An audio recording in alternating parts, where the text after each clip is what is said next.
our group. Today, we present our mock trial based on a criminal case filed under Article 333 of the Revised Penal Code of the Philippines, which punishes the crime of adultery.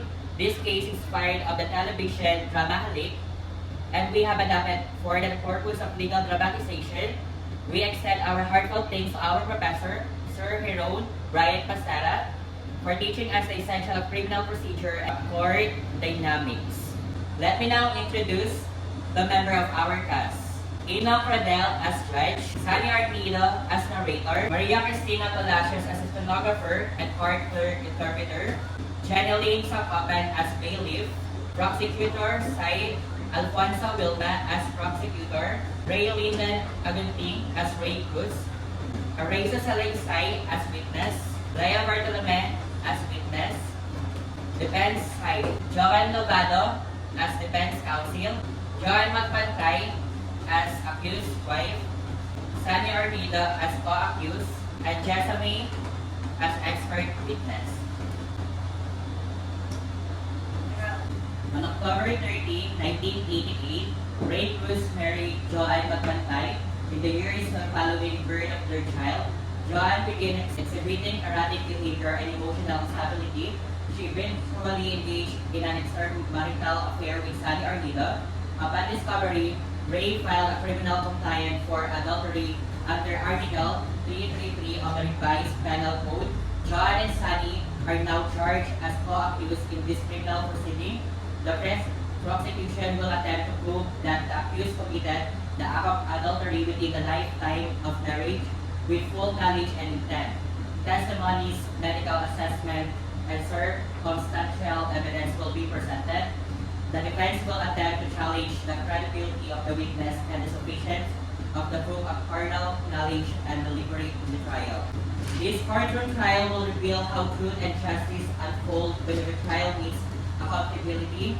Will the evidence of the sufficient to convict the accused, or will reasonable doubt prevail? Let the trial begin. Let us pray. Almighty God, Supreme Judge of all, we ask for our divine wisdom and fairness in today's proceedings. Grant us the courage to speak the truth, the patience to listen, and the gravity to uphold justice. May the outcome of this trial reflect not only legal truth, but our righteousness. Amen. All rises. Regional Trial Court Branch 124 City of Manila is now in session. The Honorable Judge Filipino. You may all be seated. Clerk of court, please call the case. For arraignment, we call the case number 426735, People of the Philippines versus Joan Cruz and Sunny Arnido for a crime of adultery. Appearance for the prosecutor and defense counsel. Appearances, please. Prosecutor. Good morning, Your Honor. I'm Attorney Alfonso Wilma, the prosecutor of Mr. Ray Cruz. Good morning, Your Honor. Appearing as counsel as for accused, Attorney Joan Novado for my client, Joan Cruz, is present and beside me. I read the accused. Ms. Joan Cruz, you are hereby charged with the crime of adultery committed as follows. Not on or about the 12th day of June 2024 in the city of Manila, you did a willfully and lawfully and homicide engaged in sexual relations with a man, not your husband, Sunny Arnido, knowing that you are legally married to Mr. Ray Cruz. This act is punishable under Article 333 of the Revised Penal Code. This come forward, what is your plea? Not guilty, Your Honor. The accused pleaded not guilty, Your Honor. Accused, please be seated. Let the plea of not guilty be entered into the record. We shall now proceed with the trial proper prosecution before the next. Thank you, Your Honor. The people will prove beyond reasonable doubt that accused Mrs. Joan Cruz committed the crime of adultery whenever an extramarital affair with Sunny Arnido while still married to Mr. Ray Cruz. Raise your right hand and do you swear to give the truth, the whole truth, and nothing but the truth. So help me God. I do. Please state your name, age, and occupation for the record. My name is Ray Cruz, 24 years old, a furniture designer and business owner. Mr. Cruz, are you legally married to accused Joan Cruz? Yes, Your Honor. We've been married since 2019. Were you living during your marriage? We live together in our condominium in Makati. When did you first suspect your wife as having an affair? Around May 2024, I noticed she was distant, always texting someone and often coming home late. Did you have any evidence for her affair? Yes, on June 2024, I followed her after she said she was working overtime. So we in her hotel in Makati with Soy Orlando. We checked in together and stayed overnight. Are you saying it was Sonny or Nito? Yes, he used to be my friend. I know him very well. No further question, Your Honor. Defense without cross-examination. Mr. Cruz, you said you followed your wife to the hotel. Did you see anything inside the room? No, I didn't go inside, but I saw them checking together and eat together the next morning. So, your testimony is based on assumption, not direct knowledge of what happened inside the room. I believe any husband would know what that means. But belief is not the same as proof. Thank you. No further questions, Your Honor. Witness is Downs prosecution for your next. People told Miss Irisa, the sister of the Mr. Ray Cruz. Raise your right hand. Do you swear to tell the truth, the whole truth, and nothing but the truth? So help you God. I do. Please say your full name, age, occupation, and your relation to the parties involved. My name is Irisa Salisay, 32 years old. I work as call center agent, and I'm a younger sister of complainant Ray Cruz. Miss Cruz, can you please tell the court what you know regarding the relationship between your brother Ray and accused Joanne Cruz? Your Honor, ever since Joanne and Ray got married, I noticed how distant she became. Then one day, I saw a message on Joanne's phone. They were from another man. Very intimate message. I could not believe it. Objection, Your Honor. Hearsay. Sustain, witness please only speak to what he personally saw or heard. Yes, Your Honor. I saw Joanne being drunk late at night by a man who was not my brother. The day before she came inside, when I asked her, she just brushed it off. You're not even ashamed in front of God. Wow, you really have no shame at all. Silence in the court. This is your final warning. Any further outburst and I will clear the courtroom. Can you both go outside for a moment? This is too much. Let's proceed. Prosecutor, you may continue with your witnesses. Miss Cruz, did you witness any suspicious behavior from Joanne Cruz? Yes, ma'am. I saw her get dropped off late at night by a man who was not my brother. They were close, too close to be just friends. Did you recognize the man? Later, yes. It was Sunny Orbido. Can you point out who is Sunny Orbido? Did this happen more than once? Yes. I saw that same car a few times. One night I followed her and saw them holding hands at a cafe. Do you have a proof? Yes. I took a photo and give it to Ray. It was submitted to our lawyer. Your Honor, we move to mark this prosecution Exhibit B. Exhibit B is admitted. Proceed, please. Miss Cruz, you testify that you saw Joanne being dropped off by another man late at night. Is that correct? Yes. But you did not see them kiss or engage in anything clearly romantic, correct? Not exactly, but we were very close. Close, but not intimate beyond a friendly gesture. It looked like more than friendly. Look, according to your interpretation, now, this man, Mr. Sunny, you said you saw them at the cafe. Yes. Were they doing anything illegal in public? They were holding hands. Holding hands. No kissing, no embrace. Just that. That's what I saw. And you followed her without her knowledge. Yes, because I was suspicious. You act on suspicion, not on direct proof of adultery. Would you agree? I suppose so. Thank you. No further question, Your Honor. Raise your right hand. Do you swear to tell the truth, the whole truth, and nothing but the truth? So help you God. Yes. Please say your full name, age, and occupation. My name is Joanna Cruz. I'm 30 years old. I work as marketing assistant. Miss Cruz, you are the legal wife of Ray Cruz. the complainant in the case. Is that correct? Yes, ma'am. You are being accused of adultery. Do you deny this accusation? Yes, I do. Let's talk about Mr. San Onito. What is your relationship with him? He's not, he's a former Filipino. We were together on marriage in Sri Did you ever have a romantic or sexual relationship with him? No. Witness claim they saw you being dropped off late at night by Mr. Onito. Can you explain? Yes, yes, ma'am. In a day, it is during this evening. You offered me a ride on the shore, and that was it. Nothing happened. A photo was submitted showing you and Mr. Ornido at a cafe. Were you hiding something? No, that meeting was for a week. We were reviewing investigation materials, and nothing was a question. He was confronting me during his personal life. I did not believe for it to look suspicious. Did your husband, Ray Cruz, confront you about this? Yes, I explained everything, but he has already out his mind. Did you ever abandon your family duties or showing disrespect to your marriage? I tried to keep our family together. I was faithful. I never intended to hurt anyone. No further question, Your Honor. Prosecution, prevent this case. Miss Cruz, you claim your relationship with Mr. Sunny Arnido was purely professional, Yes, yet you admit he dropped you off late at night on a multiple occasion. yes. After work, we gave meetings. Were this meeting always with other or just the two of you? Sometimes, just the two of us. So, late night meeting alone, in private, with a man who is not your husband? Do you find that appropriate for a married woman? At times.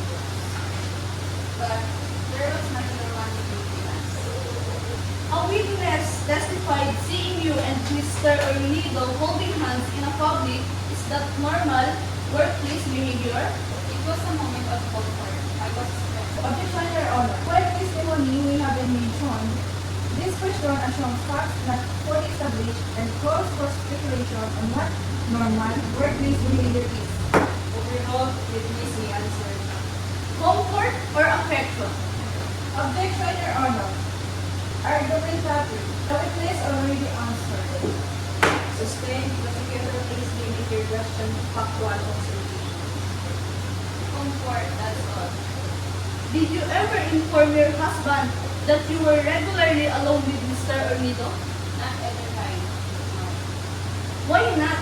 Because I know you wouldn't understand. Exactly. Miss Cruz, you hid it because you knew how it would appear? You knew it crossed a line, did not you? Objection, Your Honor. Argumentative and assumes facts not in evidence. Sustained, rephrase your question, prosecutor. Understood, Your Honor.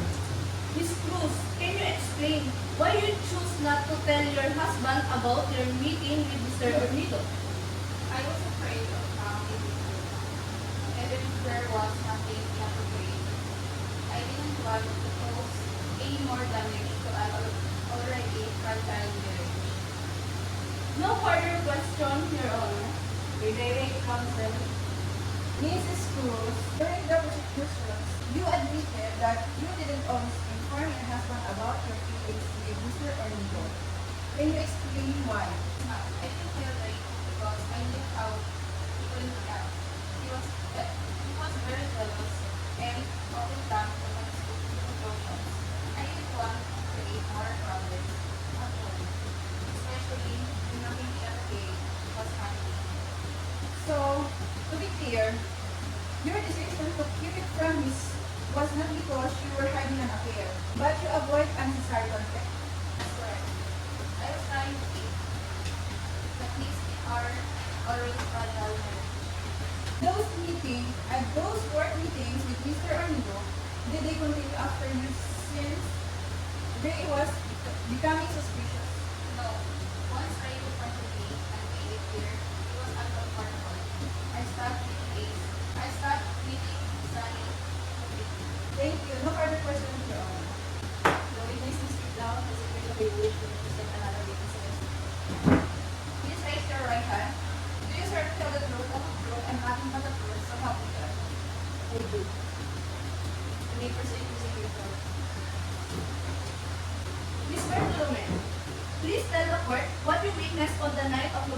15, 2024. Objection, Your Honor. Actions, facts, not in evidence, and not foundation. Overall, the witness may answer that the court will weigh her credibility accordingly to state.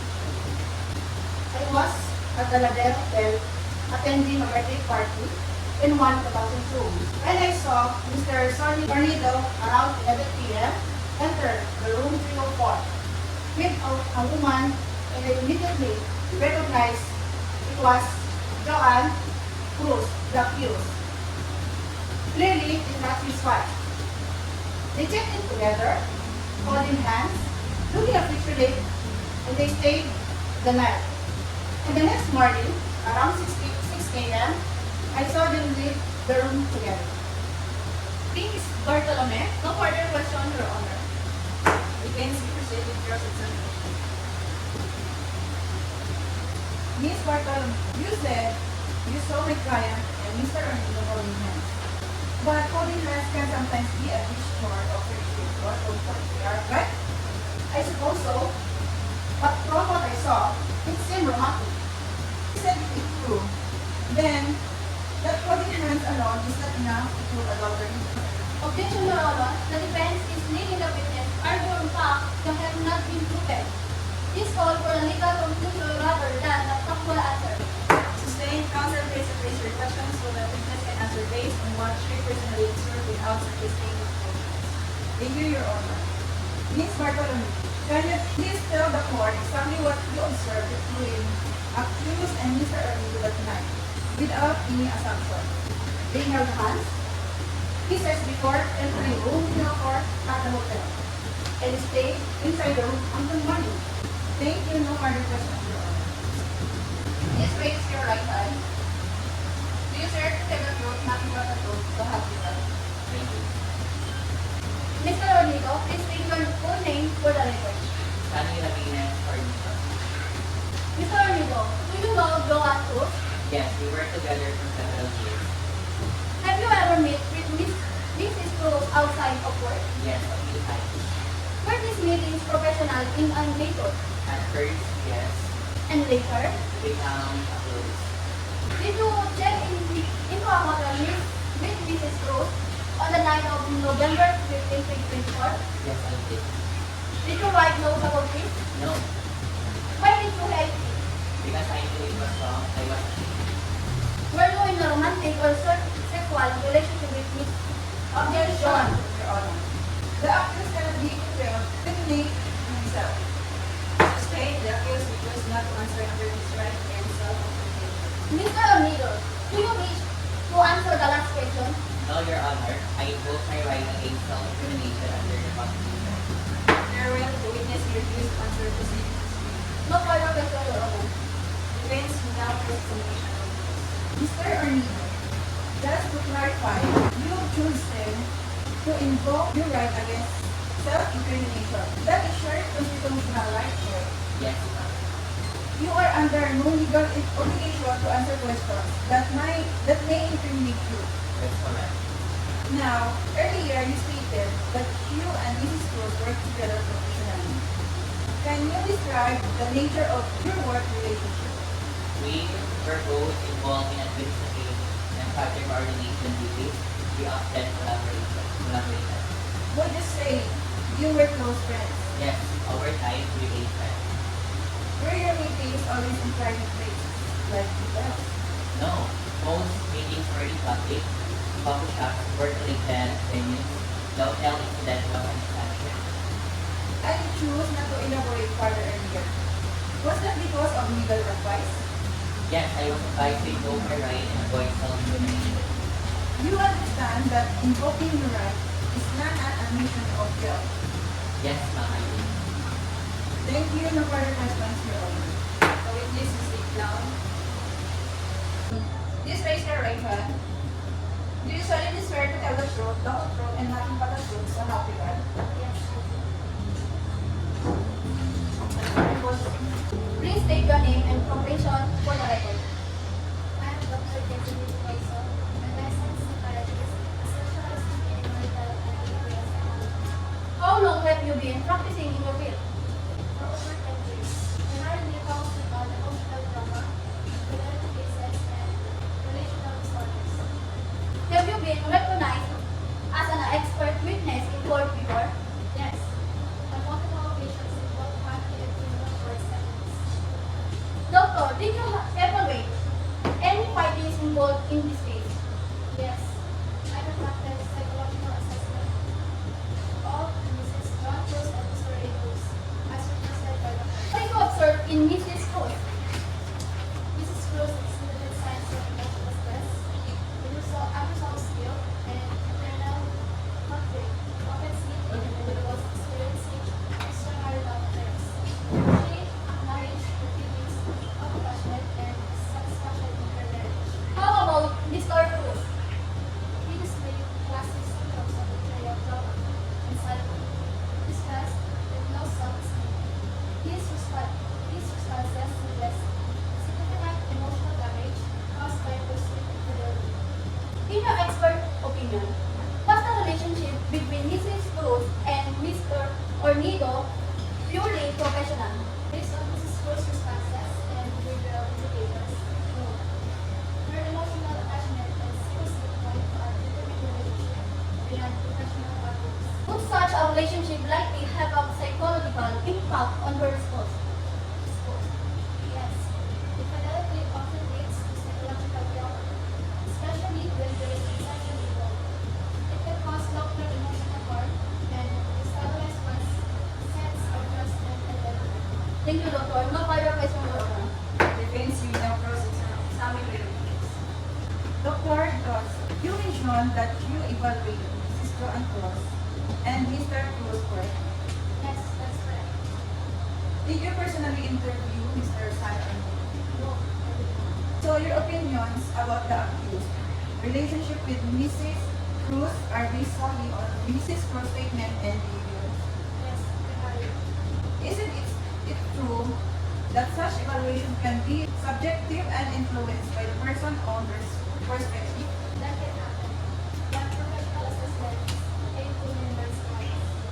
But you agree that without evaluating all parties, you cannot conclusively determine the true nature of their relationship. That's a fair point. And emotional stress or guilt can arise from many sources, not just infidelity, right? Yes, emotional distress can have various causes. So when you observe signs of stress and guilt in Mrs. Cruz, this alone do not prove adultery. Correct. They do not prove it by themselves. Thank you, Doctor. No further questions, Your Honor. Please sit down.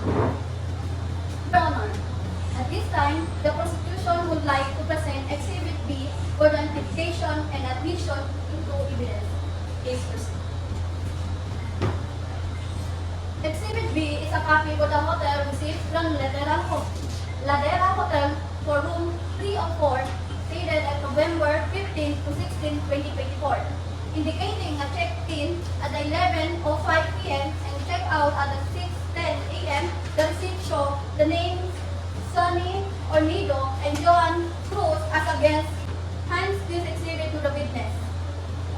Exhibit B is a copy of the hotel receipt from Ladera Hotel for room 304, date November 15, 16, 2024.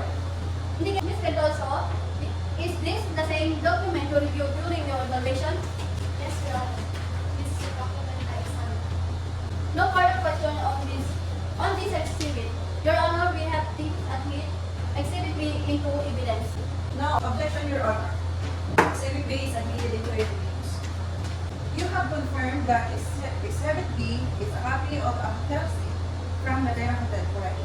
Yes, this is correct. This receipt shows that room 304 was booked from November 15 to 16, 2024 with a check-in time of 11:05 p.m. and check-out at 6 a.m. Yes, that is what the receipt indicates. And the name listed on the receipt are Sunny Ornido and Joan Cruz, correct? Yes. Now, Doctor, can you tell the court if this receipt alone confirms that these two individuals were physically inside the room for the entire duration? No. It only confirms that we acted earlier. So it is possible that someone else could have used these names to check in. Is it that correct? Possible. Does this receipt contain any information such as nature or identification that verify and identify of the guest who stayed in the room? Did you review any other evidence like surveillance videos or key card logs?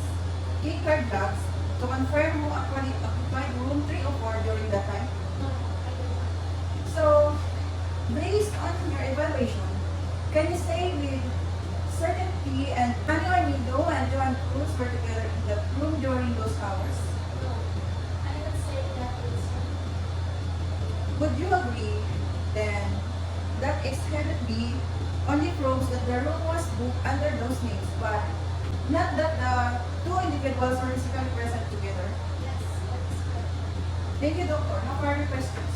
Witness to speak now. Please raise your right hand. Do you swear to tell the truth, the whole truth, and nothing but the truth sa hapag? Good morning, Mrs. Angkopan. Please state your full name for the record. Good morning, my name is Louise Santiago. What is your occupation? I'm a receptionist at the hotel. Familiar with doctor records, including guest registration and booking?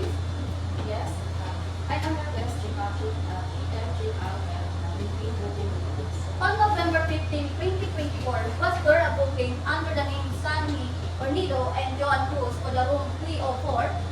Yes, there was. Can you describe the check-in and check-out details for the booking? That is check-in at 11:05 p.m. on November 15, 2024, and check-out at 6:29 p.m. on November 16, 2024. Did you personally assist with their check-in and check-out? This is assisted with the check-in. Can you describe the guest at check-in? Yes, we actually request ID and we presented valid identification. Were there an identification verified on check-in? Yes, I handed over the keys and I gave it to you. Were the guests given room keys personally? Yes, I handed over the keys that I needed. Based on the hotel policy, does the issuance of room keys confirm occupancy of the room by those guests? Yes, it does. No further question, Your Honor. Good morning, Miss Angko. Good morning. You said you personally assisted with the check-in of two guests who gave the names Sunny Ornido and Joan Cruz. This is right. And you said they appeared to be a man and a woman. Yes. But you did not actually ask them if they were married or what their relationship was. Did you? No, that's the part of the check-out list. So, the hotel does not verify the nature of relationship with the guest who booked the room. Okay. You mentioned that they presented valid IDs, but you did not personally verify if those IDs were authentic or valid correct. I checked the IDs properly by the guest applied to the documents. Isn't it true that it is possible for someone else to have used those IDs or those names without the real person being present? It's possible, but unknown. Objection, Your Honor. The witness is speculating on what is common or uncommon without any factual basis. Sustained, please limit your answer to your personal knowledge and experience. Thank you, Your Honor. Miss Angkopan, is there any video or other proof that confirms Sunny Ornido and Miss Joan Cruz were physically present in the hotel that night? I do not have access to the surveillance footage. So the hotel receipt and your testimony only show that a room was booked under those names, but they do not conclusively prove that those people stayed in the room together, correct? No further questions, Your Honor. This is it now. Your Honor, may I approach the witness? You may. Ms. Angkopan, I am showing you this photo marked as Exhibit C and Exhibit D. Can you please identify the individuals in these pictures? Yes, the man in exhibit C, Mr. Sun Arvido, and the woman in exhibit D is Joanne Cruz. Where were these photos taken? These were taken as the lobby and the reception area of the hotel. When were these photos taken? On the night of November 15, 2024, Were these the same guests for the check-in room that lie is the truth. Your Honor, we move to admit Exhibit C and D into evidence. No objection, Your Honor. Exhibit C and D are Miss Angkupal, can these photos show Mr. Manny Armido and Miss Joanne Cruz at the hotel lobby? Do you prove that they stayed together in room 3 overnight? No, the only show they were that the hotel. It is possible they could have been there for separate reason or times and not together in room. It's possible. Thank you. No further questions. witness statement. Are there any further witnesses from the prosecution? No further witnesses, Your Honor. The prosecution rests. Defense? No further witness, Your Honor. The defense also rests. Very well. We'll now proceed to the closing arguments. Prosecution will begin. Your Honor, today we have shown clear and convincing evidence that accused Joanne Cruz engaged in the adultery relationship with Sunny Ordido. The daughter received marked Exhibit B, confirms the booking under their names. More importantly, Exhibit C and D, the surveillance photographs, placed both physically and the hotel in the night in question. In a testimony from a receptionist, Jeneline Sangkopan confirmed that they checked in together. Dr. Getconso validated the receipt, confirmed daughter's official record. The defense tried to cast the but more technicalities cannot erase what the evidence shows. The presence, the opportunity, the present, the opportunity, the concealment. This is just about one night. It's about the betrayal of vows of law and of consent. We ask the court to find the accused guilty of adultery under Article 333 of the revised penal code. Thank you, Your Honor. Your Honor, we ask that you not be swayed by assumption or suspension. Let us return to what the law requires. Proof beyond reasonable doubt. Exhibit B is RC.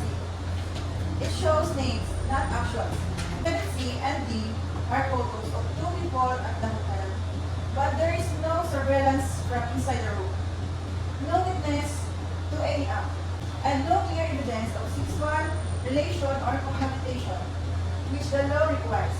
Even the hotel receptionist admitted she could not confirm what happened in the speculation is not guilty. This is a criminal trial, not a soap opera. And the burden of proof rests on the prosecution. They have not related.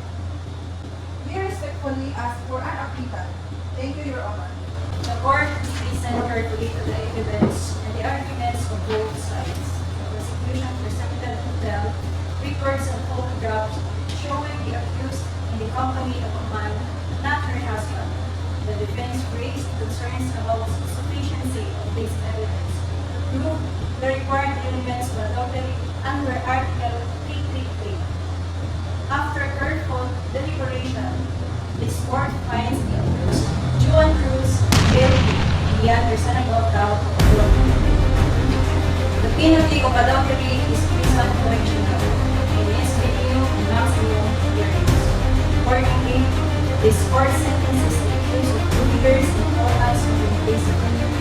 Further, in the matter of custody raised in the ancillary condition, the court again saw custody of a minor child of 8 years with execution rights to the accused under supervision. Court is